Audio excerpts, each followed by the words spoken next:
host representing Alabama to help fulfill Trump's mission. Sadly, the country was going another way.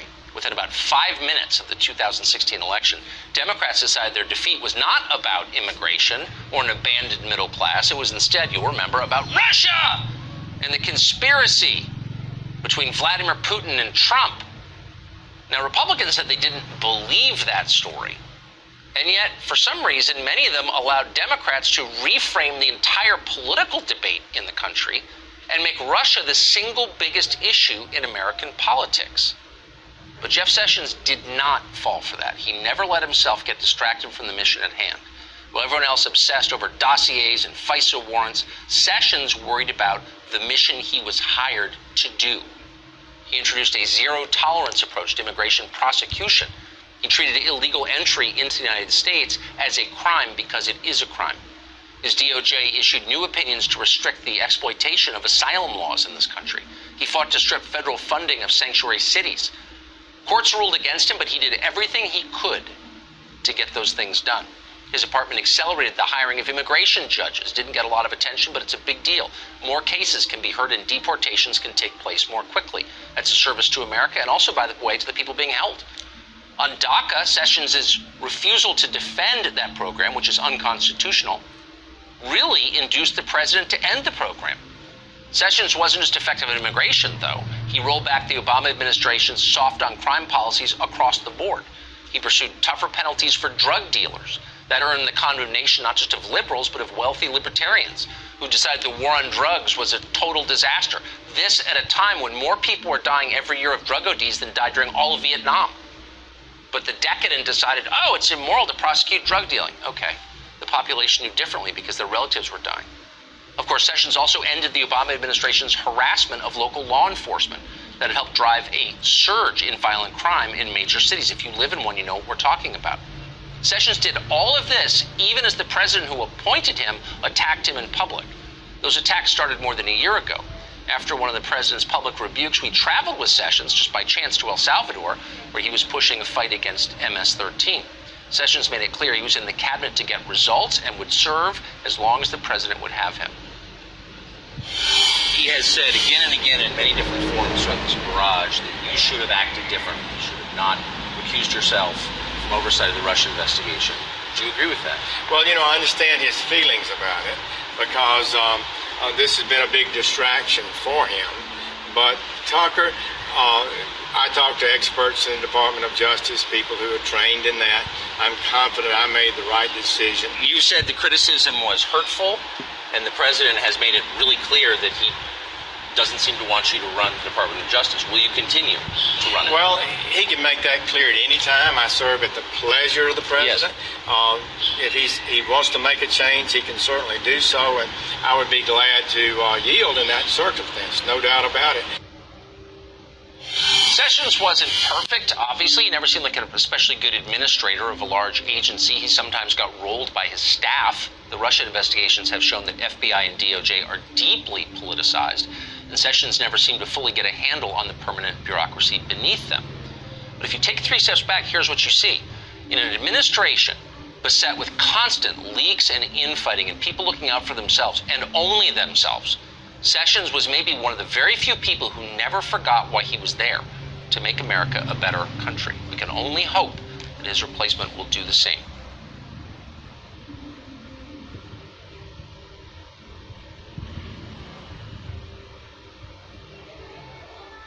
So here's Jeff Sessions, the Attorney General, or I should say now the former Attorney General, leaving the Justice Department. As you can see, there's a group of people congratulating him, giving him well wishes as he departs.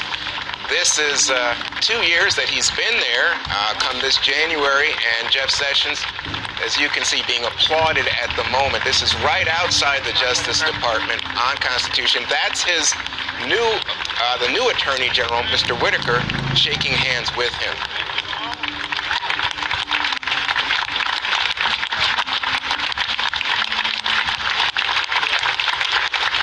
It looks like like he's about to get emotional there, and you can understand why. It's been a rough road, and that letter, as Jesse pointed out, was unsigned that he had given to the president. The president releasing the letter today, and Jeff Sessions leaving tonight. So this was all done in rapid fashion.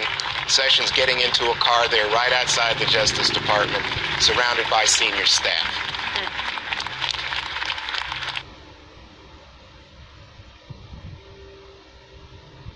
Let's go to the outgoing House Judiciary Committee member, California Republican Congressman Darrell Issa. We told you about Jerry Nadler stepping into that post, and soon. Already, they're raising the red flags. Are you?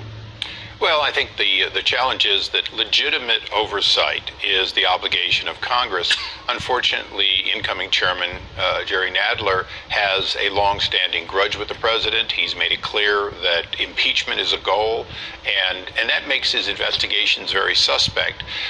There's no question at all. And I have, as a longtime investigator on oversight and judiciary, Congress has a role, and this administration has and needs to even more provide cooperation with legitimate inquiries for the interest of Congress in its oversight role. And, I'm hopeful that the administration will continue doing it. Certainly the million documents and White House counsel being produced in the Mueller investigation is a good example of cooperation. But I was there when President Bush lost his majority and Henry Waxman came in. Right. Some of what he did was very legitimate. Some was not. Now they're making a big issue or fear that the president is going to try to do something to Mueller, either discredit or even lead or push for his firing. That would not appear to be the case, but obviously that's a fair, and they want to guarantee that he can't do that. What do you think of that? Well, I know I've seen some of the legislation. The reality is that if Mueller cannot come up with a single indictable event that went on in this administration during the campaign by any of its high-ranking people in the next few months, then his campaign to look for it should end. 2 years is a long time to look for a crime. I've been told, by the way, that we're going to know something. Forget a few months and a few weeks, and that the timing of this is odd, if that was the understanding. Well, the timing right after the election is one of the few appropriate things to come out of this Justice Department. They did indictments in the last minute of 2 members of Congress. So doing it right after the election would be appropriate. If they actually have somebody who did something wrong working for the committee for the president, great, bring it forward. But up until now, every single one of these indictments and accusations has been completely outside his mandate. And that's one of the areas that is frustrating. Do we want to protect Mueller if he has that and he's going after it? Of course. At the same time, you don't have a special prosecutor so they can go look for a crime.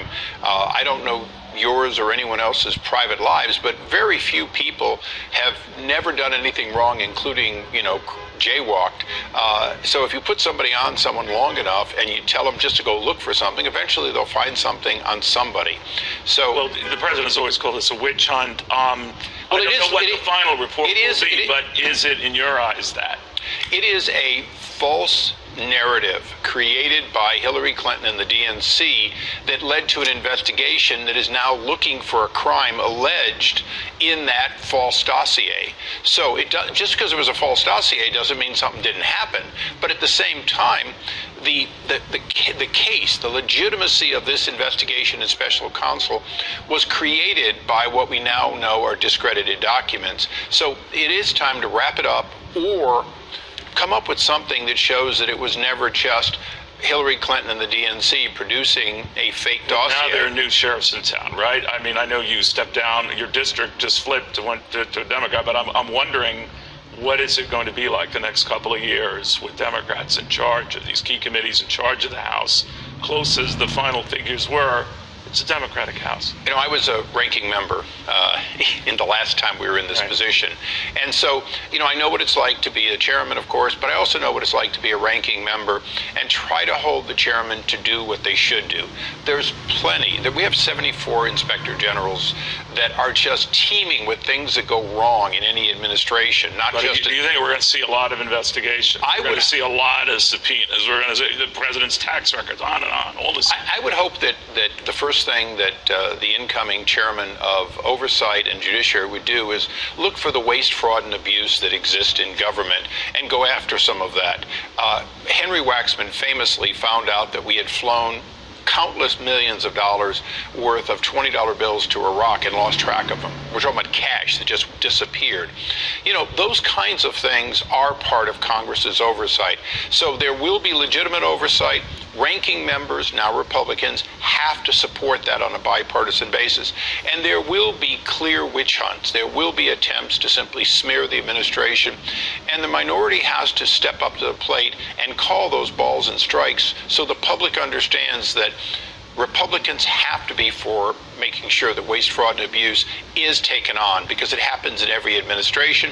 At the same time, they've got to be the ones that say, we'll protect, if you will, the administration against unnecessary and very expensive intrusions into their prerogatives to work with this bureaucracy to make it work better for the American people. Well, do you think that it's just going to be crazy for the next couple of years? I mean, ahead of a presidential election, of course, the president was saying, you know, we did better than most administrations in their first midterm, and indeed the Republicans did gain more seats in the Senate.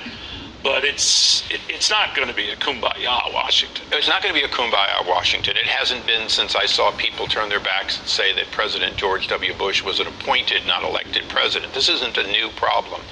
But as somebody like you that looks at business more often than I look at politics, the market made a statement today. The market made a statement. I agree with that. The statement that was strong. That if they were panicked about a constitutional crisis, they wouldn't have done what they did. And often people talk about constitutional crisis when in fact it's simply that something they don't like. I believe the market... Well, the market is telling you that they don't think this will develop into one, but markets oftentimes can be wrong. You think the markets, their gut read on this today was right? I think their gut read that you can create investigations in the House, some of which will be appropriate and to be honest, beneficial, and the Senate will be that cooling saucer that was described historically that is not going to let unreasonable things from the House spill over into legislation.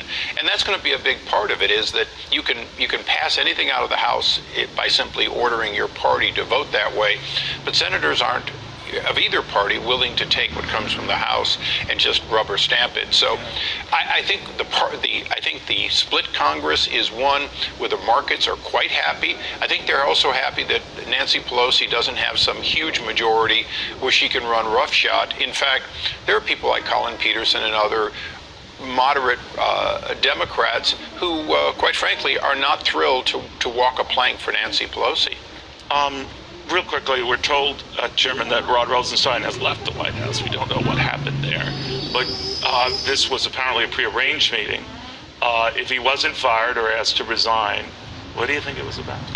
Well, you know, I would hope that he understands that he has a new boss, subject to confirmation. Wouldn't he be offended that he wasn't he is the acting, the deputy? He's a deputy. So you'd think he would move up to that. Well, clearly there's a conflict. He's been overseeing the Mueller investigation. If he continues to have the day-to-day responsibility for that, quite frankly... Chuck Schumer says Whitaker has the conflict. Well, Whitaker probably has no conflict. To be honest, now that we know what we know about the investigations, the reality is Attorney General Sessions really didn't have a conflict, but he erred on the side of, if you will, being very ethical.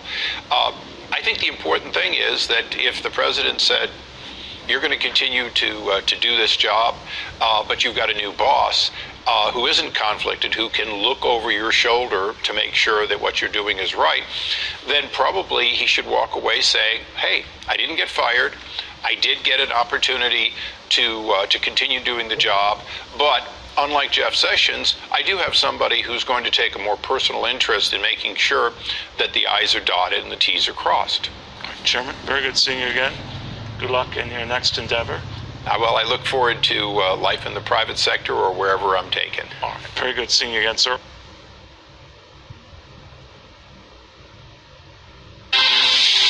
Jeff Sessions. Never took control of the Justice Department. He took the job, and then he said, I'm going to recuse myself. You know, the only reason I gave him the job, because I felt loyalty. I was disappointed that he recused himself, and many people think I was right on that. Can I assume he's gone? No, you can't assume that. He's been frustrated about my recusal and other matters, but we have been so pleased and honored to be given the responsibility to execute his agenda. I'm very happy with most of my cabinet. We're looking at different people for different positions. I didn't want to do anything before the midterms. But after the midterms, about an hour after the news conference, actually, the news came out that Jeff Sessions is no longer going to be Attorney General, leaving today in the resignation letter saying, quote, at your request, I am submitting my resignation. I've been honored to serve as Attorney General, have worked to implement the law enforcement agenda based on the rule of law that formed a central part of your campaign for presidency. Thank you for the opportunity. And then leaving, he had a moment outside the Justice Department in which he shook hands with the acting Attorney General, Matt Whitaker, who is the Chief of Staff for Jeff Sessions, and that choice is getting a lot of attention. Let's bring in our panel. Washington Post columnist Mark Thiessen, Mara Eliason, national political correspondent of National Public Radio, and Molly Hemingway, senior editor at The Federalist. Okay, Mark.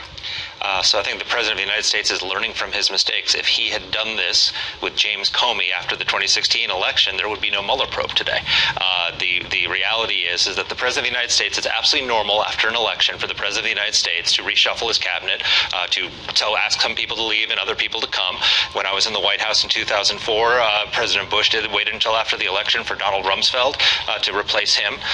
So this is completely which he did the day after the midterm. So this is normal process. If he had waited to do this, and then all of a sudden some development came with the Mueller probe or something controversy with the Justice Department, then people would start speculating about whether this was, we'd be into conspiracy theories about obstruction of justice. Here it's just very clear the election has changed and he's moving on. It's a smart move. You know, a lot of people asking what has happened to the possibility of Deputy Attorney General Rod Rosenstein, who was at the White House today. Shouldn't he then assume the top spot? I asked Trey Gowdy about that earlier in the show. He is alleged to have wanted to invoke the 25th Amendment and question the president's fitness for office. So I'm not sure that would have been the right pick, but he is overseeing the Mueller probe right now. I don't think anything's going to happen to Rod until after Mueller finishes his investigation, and then what happens after that will be between the president and Rod. Mark. That's the big question, what happens to the Mueller probe, and that's why people are all up in arms, especially Democrats, because Rod Rosenstein now oversees the Mueller probe, but if the Attorney General is not recused, whoever replaces him can take that right. In fact, DOJ himself. said later in the afternoon that with Whitaker coming in, who has not obviously recused himself, he will now oversee. He will now have that responsibility. Then the question is, what does he do? In the past, he's spoken about ways that you can kind of starve the probe, deprive it of funds so it de facto shuts down. He's talked about how there should be a red line looking into the president's finances. That would be a bridge too far. So Democrats want to protect the Mueller investigation. They don't want it shut down, and that's going to be the next big controversy. Well, we should point out that that Bob Mueller, everything we know is that he's staying coloring within the lines. He passed off the finance stuff to the Southern District of New York, and we just don't know when he's coming forward. You mentioned Matt Whitaker talking about that. Here's a soundbite when he was commenting. Govern the budget of the special counsel, and that is well within the purview of the Attorney General. So I can see a scenario where Jeff Sessions is replaced with a recess appointment, and that Attorney General doesn't fire Bob Mueller, but he just reduces his budget so low that his investigation grinds to almost a halt. So Democrats are asking, is he that acting Attorney General? Well, and this is a really interesting thing that might be worth doing. We haven't had a lot of accountability for the special counsel. We don't even know what the actual limits of the special counsel probe are because that memo that Rosenstein revised has not been made public. The American people actually don't know much about what's going on there, and it would be great to finally have someone who actually can oversee this. I mean, Jeff Sessions is a fine and honorable man, and that honor was used against him by people who believe in this Russia conspiracy theory to get him to recuse himself. And he didn't need to do that. And he was way too naive to believe that that was even a reasonable thing to do. But just Americans believe that law enforcement agencies and police forces shouldn't be rogue, that they should have civilian accountability over them, and it's good to have someone in place who can do that. And Gowdy also said it's possible that Whitaker is the person that's the impetus for another special counsel looking at the FBI and the early stages of the Russia probe. It seems like you're getting to the end of this, but who knows? Yeah, it's one day after the midterms and we're already back into whittling this down into more special counsels and more controversy. I mean, this is generally the pivot where we've got to be right now, which is, are we going to, we've now got a Democratic majority in the House. There's a chance for some bipartisanship on both sides. Are we going to go down the rat hole of having all the expanding probes and more special counsels, more controversy, or are we going to try and see whether the two sides can actually work together and do what the American people said they wanted them to do, which is to unite and try and get some things done? To that point, Jerry Nadler tweeting out, Americans must have answers immediately as to the reasoning why behind the president's removing Jeff Sessions from the Justice Department. Why is the president making this change? Who has the authority over the special counsel Mueller's investigation?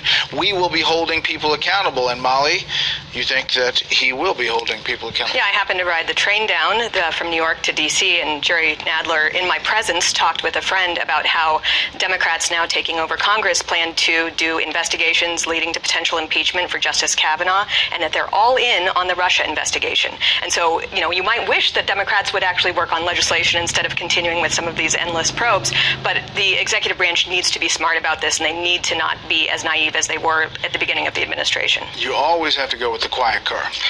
You just, as a lawmaker, I think the quiet car is the way to go.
Reporting, Chuck Schumer, the leader of the Democrats in the Senate, says, the headline, "We must protect Robert Mueller." And what about those new leaders in the House? Mike Emanuel with new reporting on that. Mike? Well, Chef, Chuck Schumer is saying that he finds the timing of all this very suspect. He says any attorney general should not be able to interfere with the Robert Mueller Russia probe in any way. Schumer was talking about the election shakeout, the midterm election, and was asked about this breaking news, was handed to him. Here's his reaction from literally moments ago. Protecting Mueller and his investigation is paramount. It would create a constitutional crisis if this were a prelude to ending or greatly limiting the Mueller investigation. And I hope President Trump and those he listens to will refrain from that. Jeff Sessions, a well-known figure on Capitol Hill, was a United States Senator representing Alabama for 20 years, so a close colleague for a number of years with a lot of these lawmakers. Texas Republican Senator John Cornyn, a member of the Judiciary Committee, saying moments ago, quote, Attorney General Sessions has selflessly dedicated more than 40 years to serving the people of Alabama and the nation. As our country's top law enforcement official, he has been integral in fighting the opioid epidemic, keeping violent criminals off our streets, and supporting victims. Those who know him, his commitment to the rule of law, and his deep and abiding concern for our country. So bottom line, a lot of shock on Capitol Hill because this is somebody they served with for a long time, although they did expect that there would be a shakeup coming. And now the focus, of course, will be on confirming a new attorney general with all these things going on in the world. Mike Emanuel, thanks. Jeff Sessions, the Attorney General of the United States, has submitted his letter of resignation. And Matt Whitaker, who is the current Chief of Staff to Jeff Sessions, is going to be the acting Attorney General. We understand that the President asked for Sessions' resignation this morning before he came out for that press conference. The letter from Jeff Sessions starts off saying, in response to your request from this morning, I hereby submit my resignation. We have not confirmed yet whether or not Matt Whitaker, who was the former U.S. Attorney for the Southern District of Iowa and was a candidate for Senate in Iowa in 2014, will take over the Mueller investigation or not. But that is something that we have heard. The president talked about in the past, Whitaker may be taking over from, was it Rosenstein, or taking over in some capacity. We don't know exactly where the Russia investigation is going to fall, if it's going to stay with the Deputy Attorney General Rod Rosenstein, or if Whitaker will take it over. But the headline, Attorney General Jeff Sessions has submitted his resignation to President Trump, and President Trump, we understand, has accepted his resignation.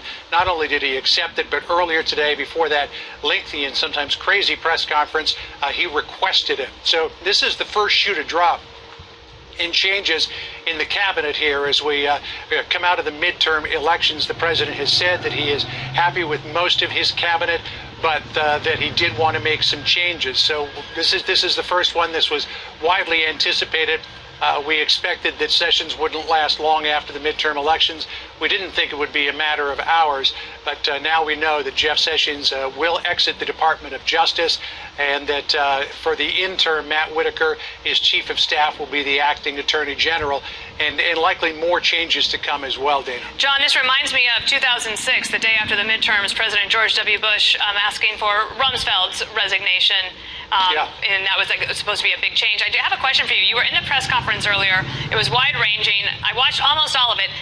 At some point, did anybody ask President Trump if he expected or had asked for the Attorney General's resignation? No, I mean, it was talked about in generalities, kind of what he plans to do with Sessions. He said, ask me that. I'll have more to say about that at a later time. I expect a later time has arrived. Right. So now we wait and see what else is coming down the pike. You know, the president has expressed privately some concerns about certain members of his cabinet. Right. There were some rumors that were floating around a couple of months ago that the Secretary of Defense, Jim Mattis, may not be around long after the midterm elections, though everybody I hear from at the Pentagon has said that they don't expect that he would resign. He would have to be taken out by the president. So. Joining me now, Senate Majority Leader Mitch McConnell. It's great to have you here.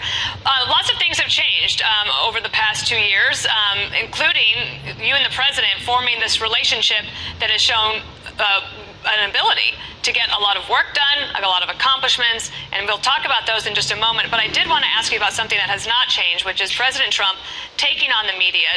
Lindsey Graham, one of your colleagues, tweeted this earlier after this press conference. It's apparent to me the White House press corps lives in a bubble, and the way they are conducting themselves today will do nothing to improve their standing with the American people. Do you think that many Democrats might be surprised at how Trump supporters would have taken that press conference? I suppose so. The whole business of criticizing the press is something Republicans have done for years. There's always been a tilt against us and most of the media out in the world, but we still win. The president got elected. We had a great day yesterday and increased our number in the Senate. We still have a majority. We're still going to be able to confirm judges and cabinet members, and hopefully we'll be able to work out some bipartisan deals, as the president indicated, with Speaker Pelosi and the new Democratic House. I was just thinking back to 2006 when the Republicans lost the majorities then. So similar situation, at least on the House side. How different might it be? You maintain the majority and you increase your numbers here in the Senate. You talked today about Nancy Pelosi and the Democrats. You cautioned them against presidential harassment. Do you think that she'll stick to that? I don't know, but what I was talking about in my press conference was in the late 90s, we had control, my party had control of the House and Senate. We impeached Bill Clinton. His approval rating went up and ours went down. And so my suggestion to the new Democratic majority in the House is the business of presidential harassment might not work out too well for you politically. But Nancy Pelosi also gave a press conference today. She talked about health care, and I want to have you listen to that and react. Take a listen. Voters delivered a resounding verdict against congressional Republicans' attacks on Medicare, Medicaid, and the Affordable Care Act and people with pre-existing conditions in districts everywhere in America. They went in a new direction.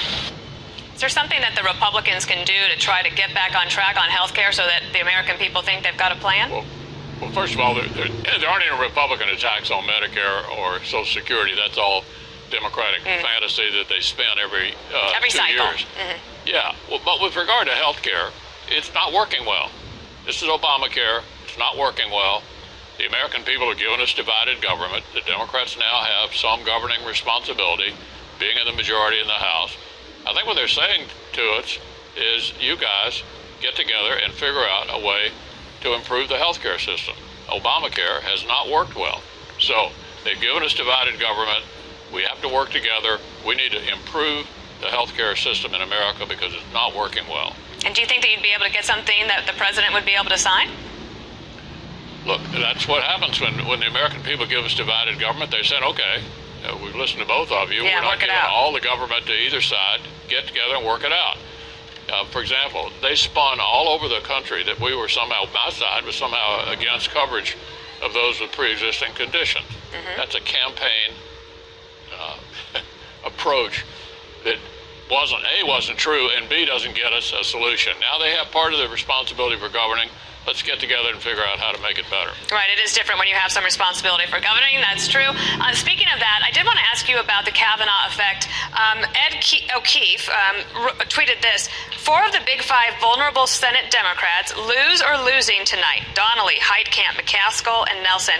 All 4 voted against Kavanaugh. The one that did vote for Kavanaugh, Joe Manchin, prevails. I wonder if you think that Senator Chuck Schumer made a mistake in not telling some of his red state Democrats, go ahead, vote for Kavanaugh, save your seat. What's more important, to save the seat or to have the issue that you ultimately ended up losing on? Yeah, I don't know whether Schumer can order people to vote or not. I haven't had much luck doing that on my side. But I can say you that give permission. You're like, you got it. You do what you have to do to win your seat. Yeah, well, I do think voting against Kavanaugh was a mistake, and I think Ed O'Keefe's tweet sums it up. Those who, in competitive races, who voted against Kavanaugh lost. The one who voted for him won. It was like a shot of adrenaline to our side. People felt that Justice Kavanaugh was being treated unfairly, being presumed guilty instead of presumed innocent. We all watched the mob tactics of those who were up here, chasing my members out of restaurants and showing up at their homes. Yeah, I mean, it was counterproductive. And it registered with the American people how important it was to continue to control the Senate right before the election. So it ended up politically, as unpleasant as it was to go through it, it ended up politically being a godsend for Republicans. Do you support Senator Chuck Grassley's committee looking into allegations that where you had accusers of Brett Kavanaugh now recanting them, and he's now referring those for investigation? Yeah, he's referring them to the Justice Department. I think he's doing the right thing. Let me ask you about tax cuts, because the president brought it up today. I'll play a little bit of that for you and see what you think might be possible in this next Congress. if the Democrats come up with an idea for tax cuts, which I'm a big believer in tax cuts, I would absolutely pursue something, even if it means some adjustment. Some adjustment on which side, the corporate, the individual? Yeah, to make it possible. But I would love to see a tax cut for the middle class.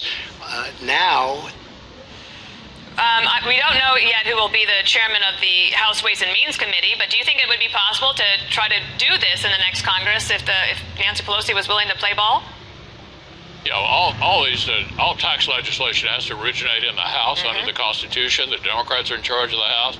If they've got a good idea about how to reduce middle-class taxes, boy, we'd be anxious to take a look at it. Take them up on it. I did want to ask you about this problem that the Republicans and the Democrats have, and that is this deepening urban and rural divide, where the Republicans are so strong in all the rural areas across America, but in the cities and increasingly the suburbs, there are exacerbated problems. And in fact, you saw that with Dean Heller, for example. We got a quote there from The Hill. Dean Heller lost his re-election bid on Tuesday, and it has doomed Republicans as growing cities come to dominate once influential areas. What could Republicans do to try to stop their slide there? Well, we definitely need to stop the slide. We used to do much better in the suburbs across America than we're doing now. We're happy about the gains that we've made in rural America, which didn't used to be totally Republican like it seems to be now. Right. But we ought to be able to do both. We ought to be able to appeal to our rural and small town constituents and do a better job than we did Tuesday in the suburbs. And I think that's something we need to address going into the 2020 election. Do you think that's about tone, or is it about issues? Is it healthcare, immigration, et cetera, or do you think it's about tone and reaching out, or just even trying, I guess, in the cities? Yeah, I don't know, but I think we need to analyze that. There's no particular reason for Republicans to underperform in the suburbs where we've been strong for many, many years. Right. Let me ask you about Andy Barr. He's the congressman from Kentucky 6. He was able to beat out Amy McGrath, but she ran a pretty good race. Some people had suggested Amy McGrath might try to run against you in 2020. Do you think that will not happen now? Well, it's a free country, but it was a terrific victory by Andy Barr. He was outspent dramatically. That's a purple district. It's gone back and forth between the parties over the years, and it was a great victory for Andy Barr. He earned it, and I was really proud of it. My last question for you is, you're running the Senate for the next 2 years, and there are about half a dozen senators on the other side, Democrats, who want to run in 2020. How might that affect things going on in the upper chamber? Schumer may have an attendance problem.